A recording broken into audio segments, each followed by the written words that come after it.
Ang araw ay isang bituin na katamtaman lang ang laki.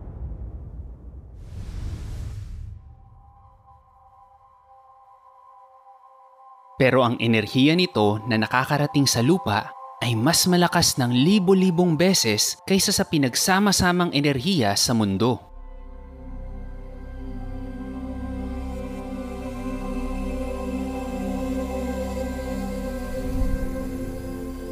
Kapag tumingin ka sa langit sa isang maaliwalas na gabi, posibleng mga 3,000 bituin ang makikita mo. Ang ilan ay parang kalat-kalat na mga liwanag. Ang Milky Way Galaxy. Doon makikita ang ating araw kasama ang mga 200 hanggang 400 bilyong bituin. Iniisip ng mga astronomer na ang Milky Way Galaxy ay kasama sa isang cluster na may mga 100,000 malalaking galaxy. Tinatawag itong supercluster. Ang grupong ito ng mga galaxy, pati na ang mga 2 trilyong galaxy ang bumubuo sa ating universo.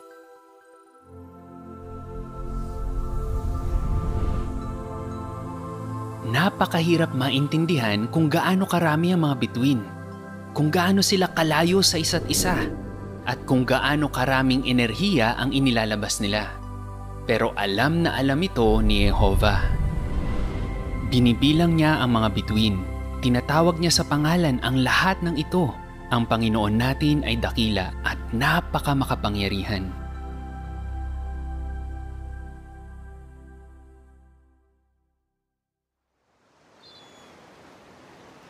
Bilyon-bilyong litro ng tubig ang patuloy na umaagos sa buong mundo.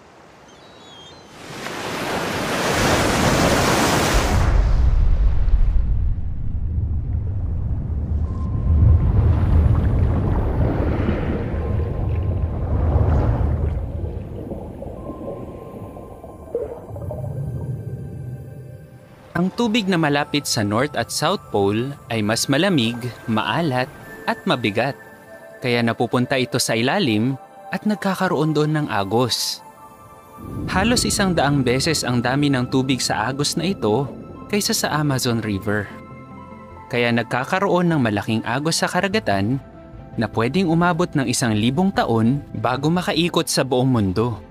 Tinatawag itong Global Ocean Conveyor Belt. Binabalanse ng sistemang ito ang temperatura.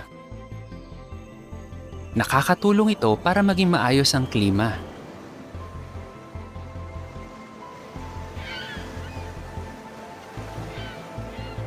Dahil din dito na ikakalat ang mga nutrients sa buong mundo na kailangan ng iba't ibang nilalang para mabuhay.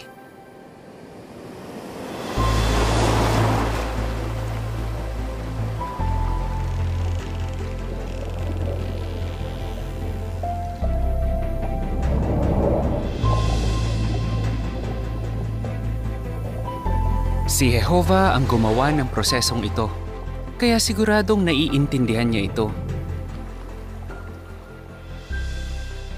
Kontrolado mo ang malalaking alon sa dagat. Kapag dumadaluyong ang mga alon, pinahuhupa mo ang mga iyon.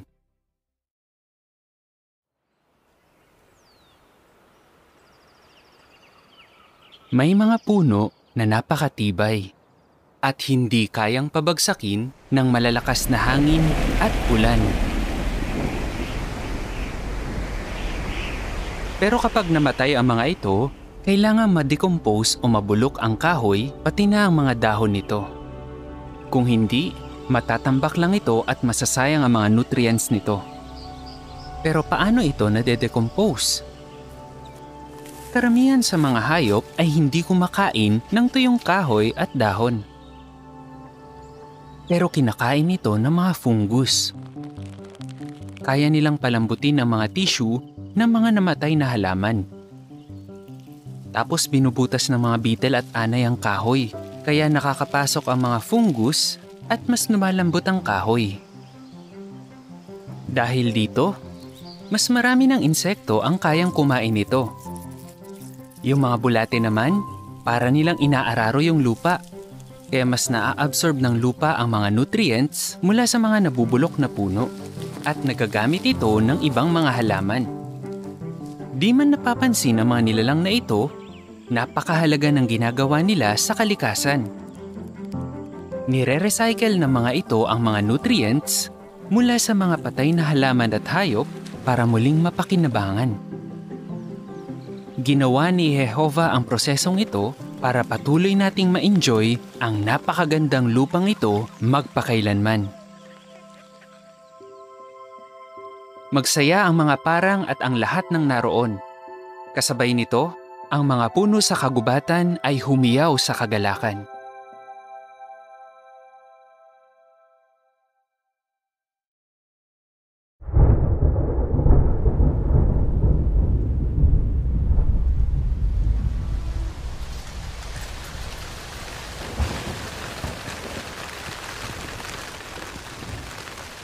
Ang hail o granizo ay gawa sa yelo.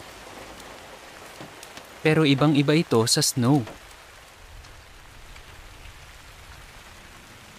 Nabubuo ang granizo kapag mainit ang panahon at nagkakaroon ng mga thunderstorm dahil sa mabilis na hangin. Kapag may mga thunderstorm, yung malakas na paitaas na hangin nito ay humahatak ng mga alikabok o yelo papunta sa mga ulap. Kakapitan ng mga ito ng tubig at magyeyelo. At sa tuwing napupunta ito sa mga ulap, lalong kumakapal ang yelong nakabalot dito. Tapos kapag masyado na itong mabigat, bumabagsak ito bilang granizo. Malaking pinsala ang nagagawa ng pag-ulan ng granizo at pwede itong makapatay.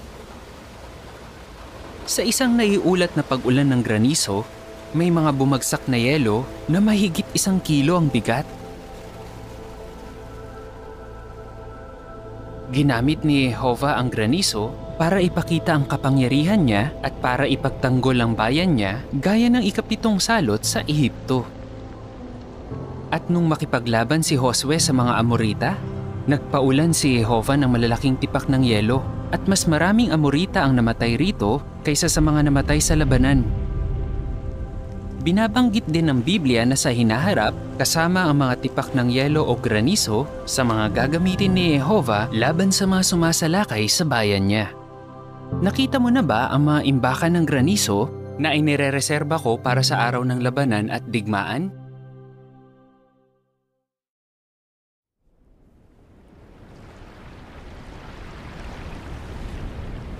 Ang pinakamalaking hayop na nabubuhay ngayon sa mundo ay ang pinakamalaking hayop na nabuhay rin kailanman. Ito ang blue whale.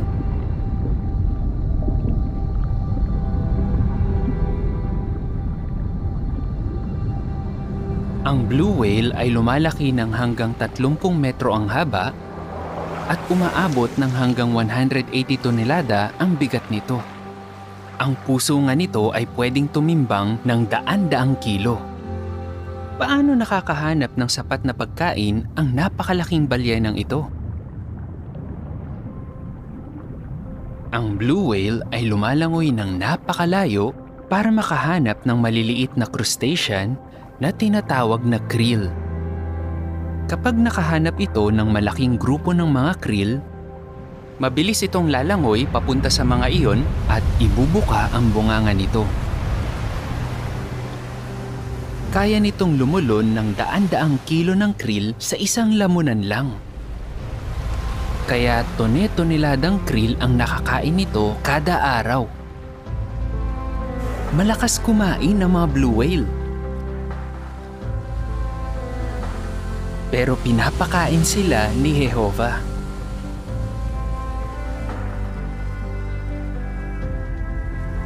Kaya siguradong hindi rin niya tayo papabayaan.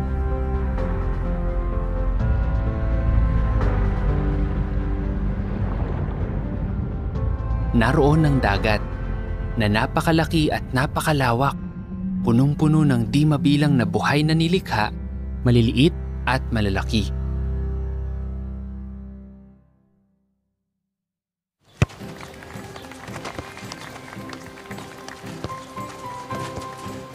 Kahanga-hanga ang ating mga buto. Sinusuportahan nito ang katawan natin at pinoprotektahan ang mga organ natin.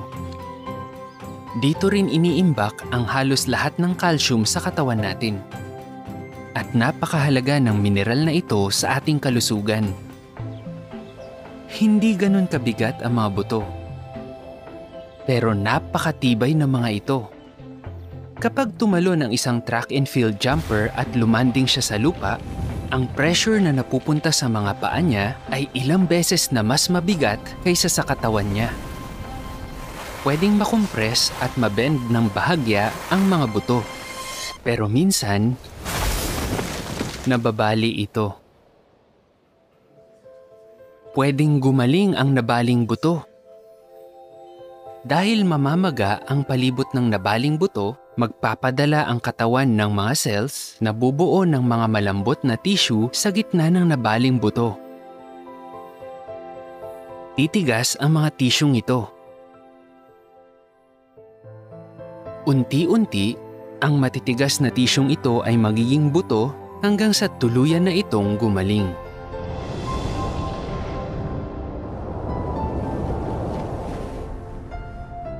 Kapag bata ang nabalian ng buto, pwede itong gumaling na parang walang nangyari.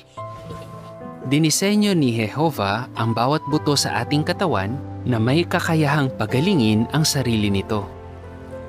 Pinupuri kita dahil sa kahanga-hangang paraan ay kamangha-mangha ang pagkakagawa sa akin.